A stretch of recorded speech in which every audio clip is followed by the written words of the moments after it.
Ronald Dworkin y su teoría del derecho como integridad. Introducción. Una característica que tiene el derecho a diferencia de las ciencias naturales, es que nada es absoluto. En el derecho no existe algo irrefutable o universal, el derecho es cambiante, efímero, y es por esta misma razón que ver aportes jurídicos desde enfoques diferentes o fuera de lo común es de gran importancia para la eficiencia y capacidad crítica cuando se interpreta, aplica y crea normas jurídicas. En consecuencia, esta visión contribuye a la construcción de una sociedad cada vez más justa y racional. La importancia de Dworkin en el mundo jurídico radica en que intentó analizar al derecho desde otros enfoques en donde se puede detectar errores que de otras formas serían imperceptibles. Además, fue crítico del positivismo analítico, que solo se enfoca en la norma jurídica y no en otros campos igual de relevantes. Asimismo, elaboró su teoría jurídica de principios y de interpretación, cuyo principal antagonista fue Hart. Según Dworkin, el mantenimiento de una sociedad liberal consiste, principalmente, en interpretar su sistema jurídico basándose en la libertad, por lo que el Estado ha de conservar su independencia con respecto de las diferentes concepciones particulares de la justicia. Sin lugar a dudas, el mayor aporte de Dworkin fue su concepción del derecho como práctica argumentativa en la que pretendía analizar qué tipos de argumentos influyen en el juez a la hora de tomar decisiones. Sin embargo, entre las principales críticas contra Dworkin, se considera que el ordenamiento jurídico debe fundamentarse y tener su origen en hechos sociales, mas no en cuestiones morales, ya que según la postura de los positivistas, una norma jurídica no puede tener contenido moral ya que solo se dedica a ordenar, prohibir o permitir una determinada conducta. Otra fuerte crítica de parte del positivismo fue acerca de la discrecionalidad del juez. Un juez solo debe seguir al pie de la letra las normas, es decir, solo debe aplicarlas. Pues si el juez fuese libre de interpretar la ley estaríamos ante un sistema tirano y arbitrario en donde la justicia solo sería una utopía inalcanzable. Siendo así, Dworkin nos lleva a la reflexión, logrando que comprendamos al derecho alejado de una perspectiva dogmática y positivista, centrándose más en el aspecto moral y principialista. Es en base a esto que se convirtió en uno de los juristas más citado y reconocido, pues poseía una agudeza mental, acompañada de unas lúcidas y novedosas deducciones. Por estas mismas razones es que toda persona que se encuentre inmiscuida en los estudios de la ley debe de conocer el pensamiento de Dworkin. A lo largo de este trabajo intentamos explicar y resumir la filosofía de este erudito del derecho.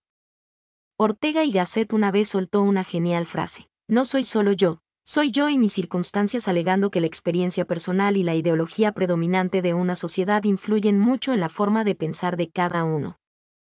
Por este motivo, en el capítulo 2 se ahondará sobre la biografía de Dworkin para así ver cómo fue surgiendo su forma de pensar y quiénes fueron los que influenciaron en él. En el capítulo 3, 4 y V se explicará cómo entiende Dworkin la interpretación. Para el autor mencionado, interpretar es encontrar el mejor sentido de un conjunto de normas materiales que precisan ser interpretadas. En el capítulo 6, se desarrollará el debate que tuvo Dworkin contra Hart y sus seguidores. Son 3 puntos básicamente los que se mencionan. Si existe una relación entre el derecho y la moral. Si el juez solo debe de aplicar la ley o si también puede interpretarla, es decir, sobre la discrecionalidad de éste. Si es mejor tener un sistema de reglas como propone Hart o si es mejor un sistema de principios como propone Dworkin. Es en el capítulo 7 y 8 donde se abarcan los principios y reglas que son objeto de definición y crítica. Dworkin afirma que el derecho no es solo un sistema de reglas, sino que también de principios, siendo estos últimos más relevantes, pues le dan sustento y justificación a las reglas.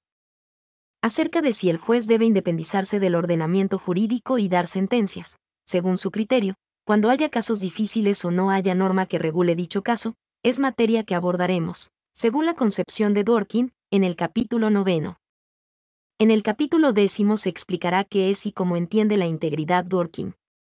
Este pensador entiende que personas distintas piensan distinto y el ordenamiento debe de hacer todo lo que esté en sus posibilidades para alcanzar la justicia máxima para toda la sociedad. Sobre el juez Hércules, que se desarrolla en el capítulo 11 del presente trabajo, analizamos el caso Snell-Darter, en el que debe decidir si permite detener la construcción de una represa, hecho que puede traer graves secuelas a los fondos públicos del Estado, o dejar que su construcción siga, considerando que ello afectaría a una especie en particular. Usando el principio de integridad llega a la conclusión de que el daño a la especie es menor comparado con los perjuicios a los fondos públicos, pues el gasto invertido en el proyecto sería en vano si se truncara su término.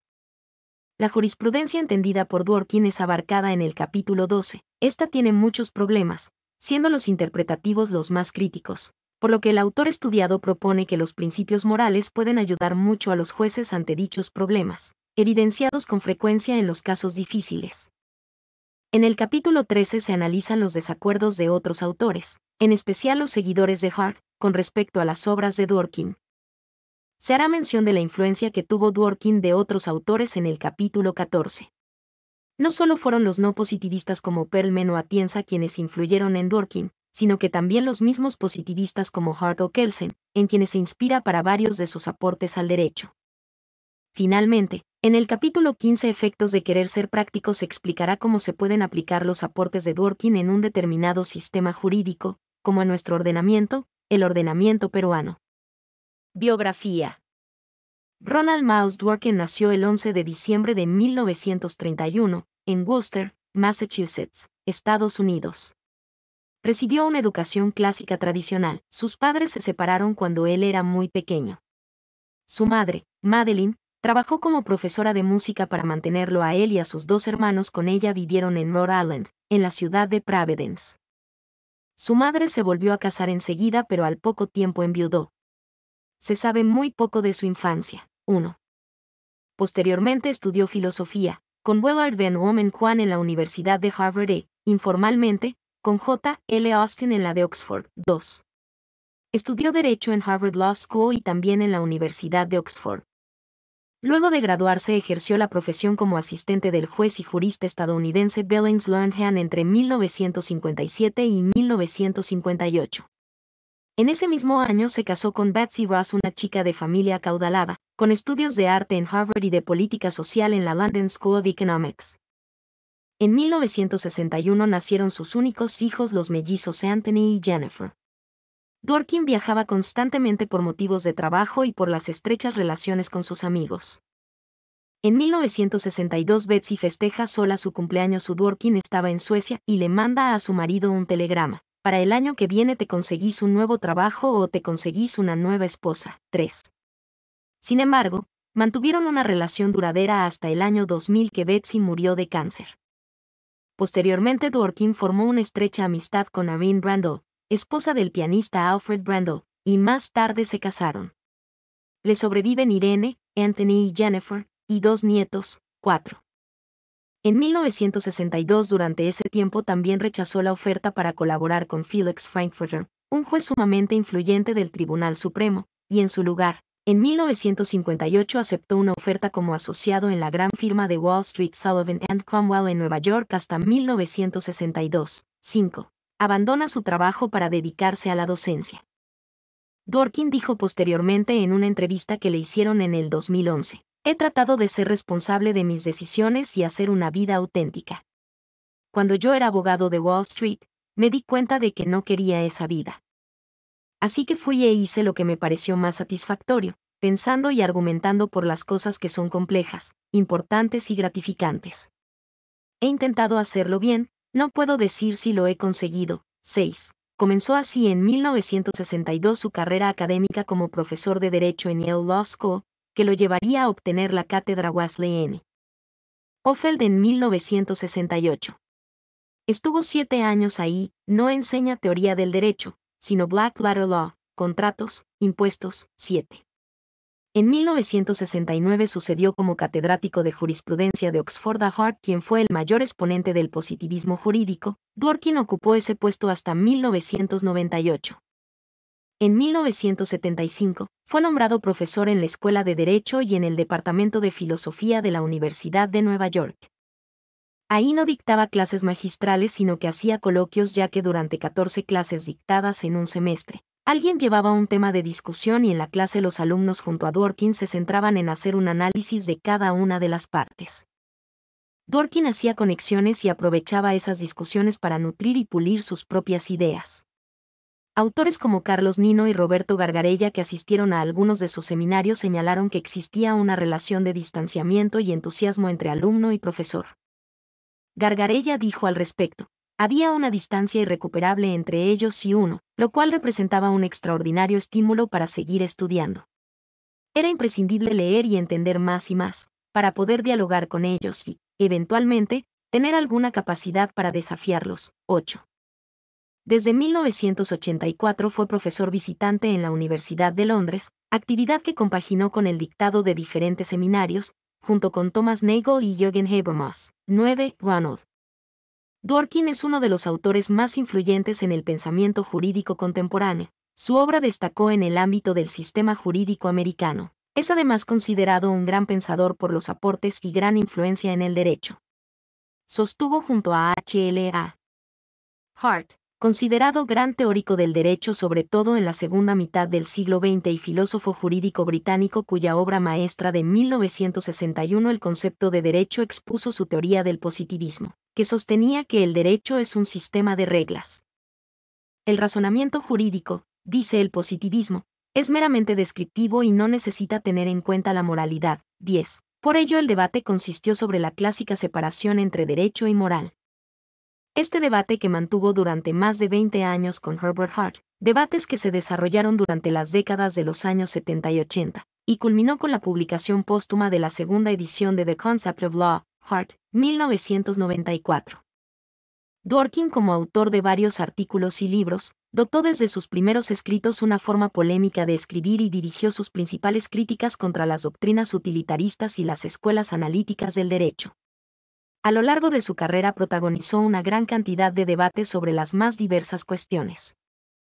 El más famoso contra Hart motivo de su libro Los derechos en serio, Dworkin, 1977. El libro más influyente del profesor Dworkin fue Imperio de la Ley, que trata sobre la naturaleza y el papel de la adjudicación. Fue uno de los libros de leyes más citados del siglo pasado.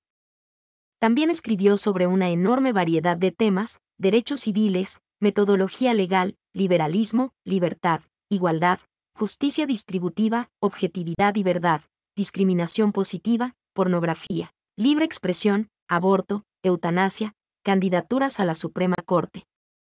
Política fiscal de Gran Bretaña y régimen dictatorial en Argentina, donde recibió un doctorado honoris causa en 2011. 11. En Dominio de la Vida, escribió sobre el aborto, la eutanasia y las preguntas que plantean, Virtud soberana, sobre la igualdad, y 3 colecciones de ensayos, Tomando los derechos en serio, una cuestión de principios y la ley de la libertad. En 2011, publicó Justice for Hedgehogs, una visión general y sumatoria.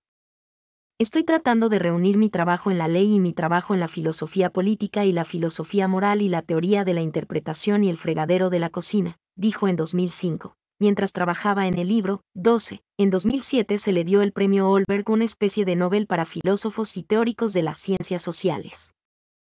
Además, Dworkin se desarrolló como conferencista por más de 20 años. 13. Ronald Dworkin, teórico destacado de su generación en la filosofía del derecho, muere a los 81 años en la ciudad de Londres, el 14 de febrero del 2013, aquejado de una grave leucemia.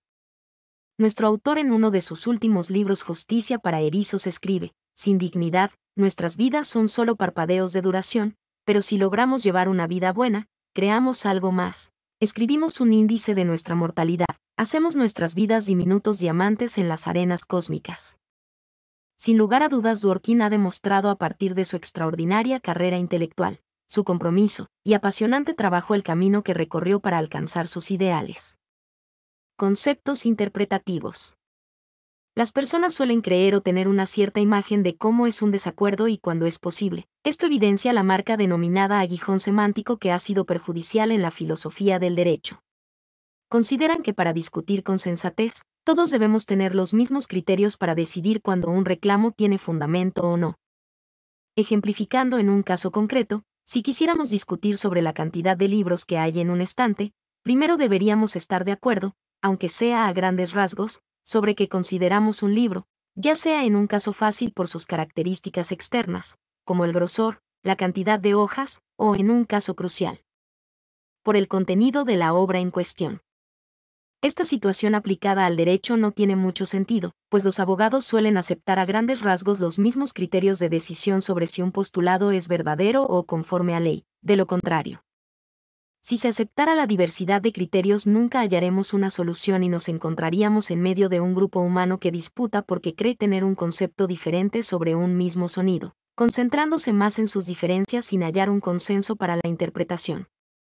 Los filósofos del derecho creen que debe haber reglas comunes a todos, dicen que abogados y jueces solo están simulando, o disienten solo porque el caso ante ellos cae dentro de una zona confusa y gris de los derechos consuetudinarios. 14. Aquí se nota la clara presencia del aguijón semántico, pues los jueces y abogados se marcan como su objetivo tratando de enmarcarlos en la discusión sobre qué tipo de desacuerdo eso debe ser.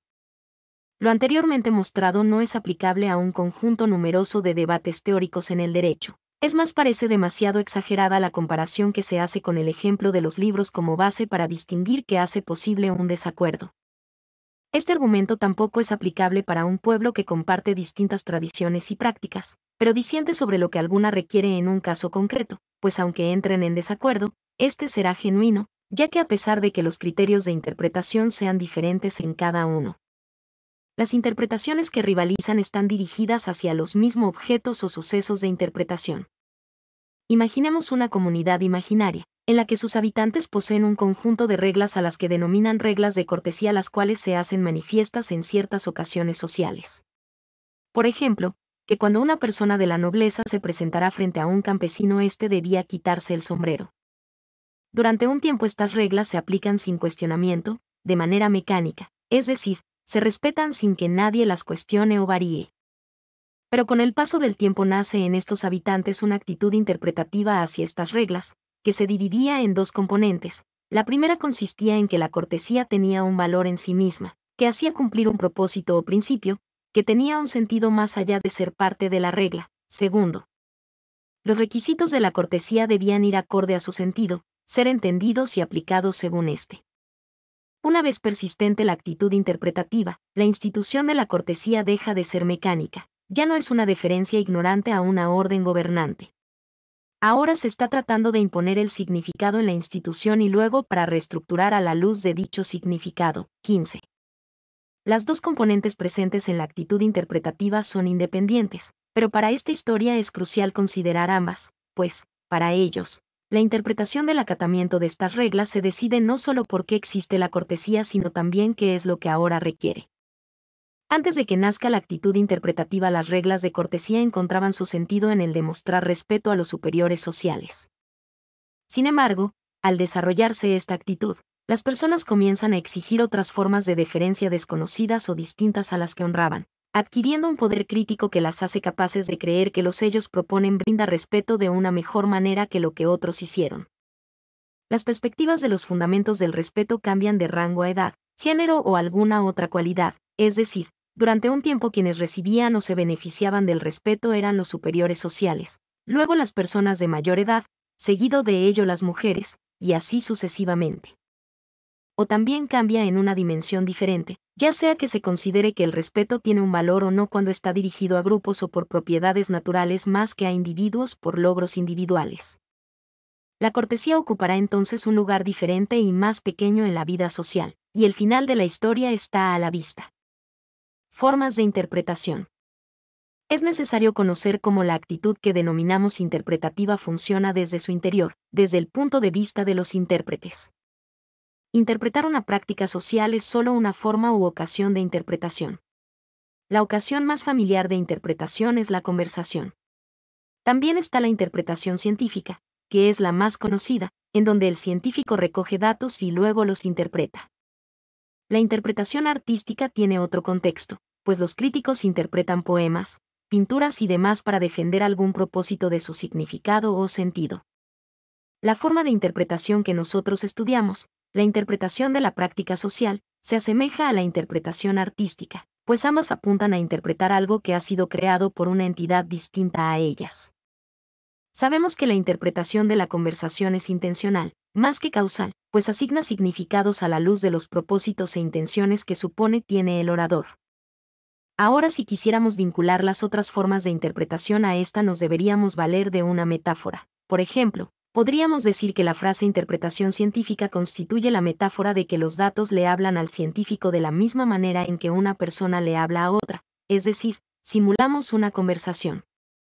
Pero esto no se podría aplicar a la interpretación creativa, pues la interpretación de las prácticas sociales y las obras de arte se ocupan esencialmente de los propósitos y no de meras causas. No queremos saber por qué un poema fue escrito de cierto modo, sino lo que el autor quiso que impacte de éste en nosotros. El objetivo de la interpretación creativa es descifrar las intenciones o propósitos de los autores, pues no escuchamos a las obras de arte en sí, tal como sugiere la metáfora, sino a sus verdaderos autores humanos. Entonces podríamos decir que la interpretación creativa no es una de conversación sino de construcción. 16. A grandes rasgos, la interpretación constructiva es una cuestión de un propósito impuesto a un objeto o práctica. Sin embargo, la historia o forma de una práctica u objeto restringe las interpretaciones disponibles de las mismas. A pesar de que el carácter de dicha restricción debe tener buenos fundamentos. Se podría decir que interpretación creativa bajo la perspectiva constructiva es una cuestión de interacción entre propósito y objeto. La descripción constructiva es parte del análisis de la interpretación creativa. Aunque también debemos notar cómo la descripción constructiva puede ser elaborada de manera que se adapte a los otros dos conceptos interpretativos. En la conversación, es necesario el uso de modelos y presunciones. En la interpretación científica, normas de construcción. Por lo tanto, la descripción constructiva de la interpretación creativa podría tal vez proporcionar una descripción más general de todas las formas de interpretación. Muchos autores se oponen a esta descripción constructiva de la interpretación creativa, pues prefieren creer en aquella descripción popular, es decir, que la interpretación creativa no es más que la interpretación dirigida a un autor. Analicemos sus errores en dos conceptos. Primero, alegaban que la interpretación se trataba de comprender algo de manera especial y particular, de modo que la interpretación de una práctica social como la práctica de la cortesía, solo puede sugerir el discernimiento de las intenciones de sus miembros, uno por uno. Segundo, la interpretación trata de demostrar el objeto de la interpretación en forma precisa, en otras palabras, recuperar las intenciones verdaderas. Para confrontar esta objeción diremos que, pese a que consideremos que el objetivo de la interpretación artística es recuperar la intención del autor, no podemos escapar al uso de estrategias de la interpretación constructiva. Por último, diremos que las técnicas de interpretación de la conversación común serían inapropiadas para la interpretación de una práctica social como la cortesía, pues un científico social debe participar de una práctica social si desea comprenderla, independientemente de comprender a sus miembros. ¿La interpretación artística es inevitablemente el descubrimiento de las intenciones de un autor? ¿Estas son siempre conscientes? La interpretación artística no es solo el hecho de recuperar la intención de un autor si entendemos que intención significa un estado mental consciente, pues la intención es siempre un asunto mucho más complejo y problemático que eso. En primer lugar, debemos notar el primer punto crucial de Gadamer, que la interpretación debe aplicar una intención. Un gran ejemplo se halla en el teatro, cuando alguien produce una obra del pasado y para lograr que cause el impacto que el autor intentó o quiso en sus tiempos debe modificar algunos personajes o la forma en que estos interactúen, sin hacer que la obra pierda su esencia, de modo que así, el intérprete trata de adaptar una obra, por ejemplo, de la edad medieval a la época contemporánea, uniendo dos culturas, adaptando intenciones de autores como Shakespeare u otros. La intención artística es compleja y estructurada. Es inevitable que comprometa las opiniones artísticas del intérprete en la misma forma que sugiere la descripción constructiva de la interpretación creativa. Porque desea encontrar los mejores medios para expresar las grandes ambiciones artísticas que Shakespeare u otro autor jamás declaró o tal vez definió, pero interpretada de otra forma habría sido más esclarecedora para su época. 17.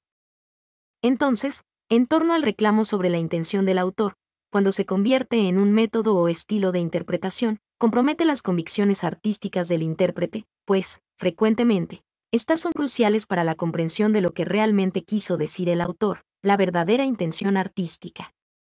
Si lo relacionamos a la historia de la comunidad imaginaria que nos planteamos, identificamos cómo este pueblo al cuestionarse trata de descubrir su propia intención, trata de comprender por qué se ciñen a una práctica o comportamiento con comodidad. Así notamos que al usar la semejanza entre el cuestionamiento de los campesinos con una conversación, en este caso como proceso interno o con un mismo, se vincula a los otros tipos de interpretación con esta. Una interpretación es por naturaleza el informe de un propósito, y en nuestra historia imaginaria, la interpretación de cortesía tendrá un aire intencional a pesar de que la intención no pertenezca a nadie o al público en general. ¿La intención del artista debe ser decisiva? Nuestra obsesión por la originalidad. El método de la interpretación del autor en la interpretación artística es discutido hasta en su forma más plausible. Incluso aquellos que insisten en que la intención del artista debe ser la que decida cómo es el trabajo real, no se ponen de acuerdo sobre cómo debería reconstruirse dicha intención. Colocando un ejemplo, las obras de arte se nos muestran poseyendo o pretendiendo poseer un valor estético. Pese a lo evidente de este valor, nace la interrogante de saber dónde yace ese valor y hasta dónde se ha realizado. Este debate explica cómo la intención artística ha variado en distintos periodos, pues a partir del siglo XIX y XX, el arte modernista considera de una forma más abierta el hecho de la aceptación de la intención del lector en una interpretación. Este cambio refleja la oposición con la vertiente romántica, que considera de valor aquello que sigue el parámetro del genio creativo individual. Lo expuesto evidencia que en nuestra cultura prima, más que la búsqueda por la sinceridad y la verdadera intención, una obsesión por la originalidad. Algunos críticos que disienten acerca del estilo y autoría con mayor firmeza, porque enfatizan valores de tradición y continuidad donde el sitio de un autor cambia a medida que se construye la tradición, apoyan una interpretación retrospectiva que hace que la mejor interpretación de su trabajo dependa de lo que fue escrito un siglo después. 18. Lo evidente es que esto sucede porque los intérpretes piensan dentro de una tradición interpretativa de la que difícilmente pueden escapar. Sin embargo, para contrarrestar esta aparente dificultad nos remitimos a Gadamer, cuya descripción constructiva, pese a luchar con las restricciones de la historia, hace partícipes a la intención del autor como a la del lector o espectador en el proceso interpretativo. Etapas de la interpretación constructiva. El margen de maniobra para interpretación es amplia, pero al desarrollar el derecho se debe procurar mantener cierta coherencia con lo existente en la ley y con el futuro de la misma, en el sentido de representar de manera correcta los valores que persigue una legislación para una sociedad justa. En las prácticas sociales se asume una actitud interpretativa que reconoce las normas y su vigencia y que les atribuye un sentido, un valor. En la evolución de las normas debe observarse de qué manera se mantiene el sentido de la ley. 19. Se distinguen tres etapas que deben ser adecuadas al estudio del derecho como práctica social. Etapa preinterpretativa. Se identifican las normas y reglas que proporcionan el contenido provisorio de la práctica. Etapa interpretativa. El intérprete busca una justificación general para los principales elementos de la práctica. Etapa postinterpretativa o reformadora. Ajusta su sentido sobre qué necesita en realidad la práctica para adecuarse mejor a la justificación que acepta en la etapa interpretativa. De al mismo modo, Antonio Muñoz, basándose en la teoría de Dworkin, considera que la interpretación en las prácticas sociales se caracteriza también en tres etapas. Preinterpretativa, instancia en la que se examinan los materiales. Es una fase descriptiva pero que implica algo de interpretación. Ocurre un evento similar al de la preconcepción, del preconocimiento, dentro de la concepción hermenéutica. Aquí se trata de identificar los materiales jurídicos. La etapa interpretativa. El intérprete debe poseer una teoría que le garantice la mejor manera de abordar el material jurídico. Lo fundamental aquí es la noción de coherencia e integridad. La postinterpretativa o reformadora consiste en que una vez identificado el valor, mostrar su objeto de la mejor manera posible. Esto en los casos difíciles implica la modificación de la práctica. 20. Objeciones al positivismo artiano. Dworkin toma como punto de partida su crítica al modelo positivista o positivismo jurídico, y para ello se propone examinar los fundamentos de este, particularmente al positivismo metodológico de Hart, quien fue durante los años 60 y 70 del siglo XX uno de sus máximos exponentes. Además de eso, Dworkin fue su sucesor en la cátedra de jurisprudencia en la Universidad de Oxford, por lo que le sería casi inevitable referirse a la teoría que aquel positivista planteaba. Este controversial debate entre Dworkin y Hart tiene su origen en el planteamiento que este último realizó acerca del concepto del derecho. A continuación presentaré los puntos importantes acerca del positivismo metodológico de Hart de manera que posteriormente se le adjudique a cada uno de ellas las críticas de Dworkin. En primer lugar, Fue Hart quien mediante el planteamiento de su sistema de reglas dejó atrás la concepción de un ordenamiento jurídico puramente coercitivo y compuesto de órdenes concretas emanadas de un soberano con un poder jurídico ilimitado, es decir, refuta totalmente la teoría del hábito de obediencia que planteó Austin, según la cual el derecho está compuesto de órdenes del soberano que son aceptados mediante actos de obediencia por parte de los ciudadanos.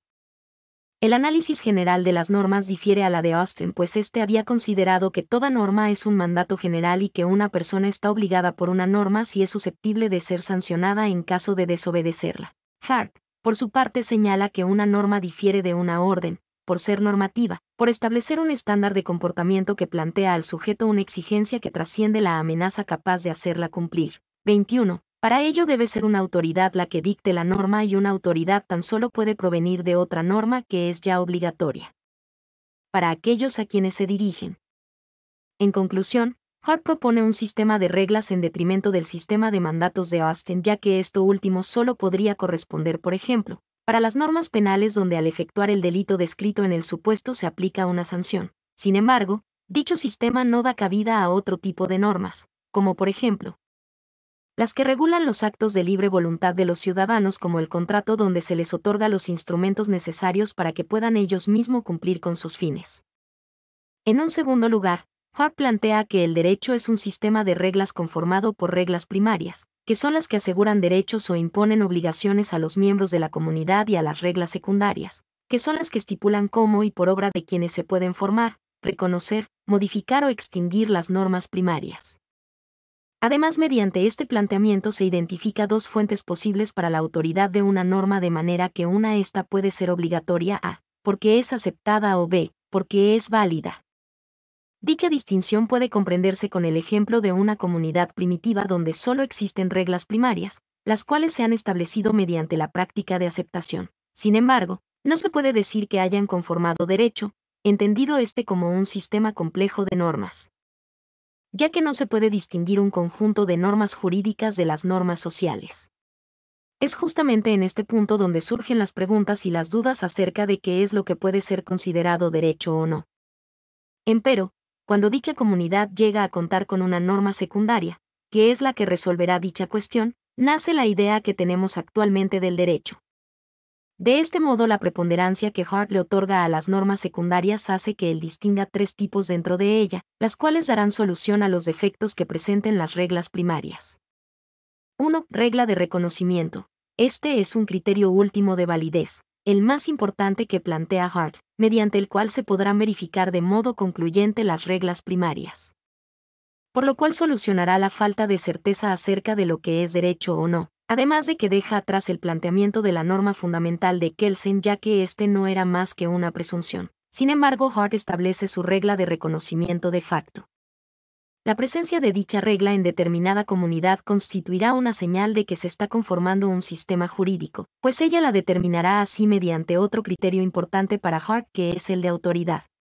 Sin embargo, estos criterios de autoridad ocasionarían conflictos. 22. Debido a que existen en diversos modos, simples o complejos. Ello porque refleja a la sociedad donde actuará. Así, en una comunidad simple se trata de un documento escrito, verbigracia, el código de Hammurabi que estaba en una piedra. Entonces aquí se evidencia que el criterio de validez de derecho se identifica con el aius scriptum, con la escritura misma. En cambio, en sociedades más modernas, y por ende con sistemas jurídicos más complejos, se identifica dicho criterio de manera conjunta, es decir, estableciendo cuáles son las características generales de las reglas primarias. Verbigracia, la Constitución Política del Perú, así como la costumbre o las decisiones judiciales que durante un determinado tiempo han sido uniformes. 2. Reglas de cambio. Este tipo de reglas secundarias se encargan de las reglas primarias introducidas, modificadas o eliminadas, por lo que remedian el carácter estático de las mismas. Menciona Hart que tales reglas de cambio y de derogación pueden ser simples o complejas, ya que pueden explicar, en forma más o menos rígida, el procedimiento que debe ser seguido para llevar a cabo esta modificación, cambio o derogación de las reglas primarias. 3. Reglas de adjudicación. Otorga solución a la difusa presión social que se ejerce para el cumplimiento de las normas.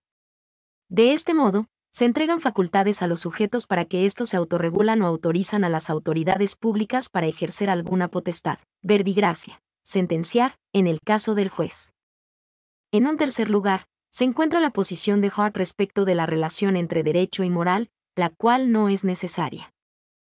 Hart aboga por un concepto amplio de validez jurídica de acuerdo al cual, el derecho puede ser definido sin referencia alguna a la moral. El criterio que permite distinguir el derecho no está sujeto a un examen de dicho contenido sino a requisitos formales que tiene que satisfacerse para la creación de reglas jurídicas. De este modo plantea una descripción positivista de la naturaleza del derecho, en donde la legalidad no se determina nunca mediante la moral, sino siempre mediante la práctica social. Como mencionamos antes, Austin fue duramente criticado por Hart con respecto a su modo de conformar el sistema jurídico. Sin embargo, con respecto a este tema le seguirá sus pasos.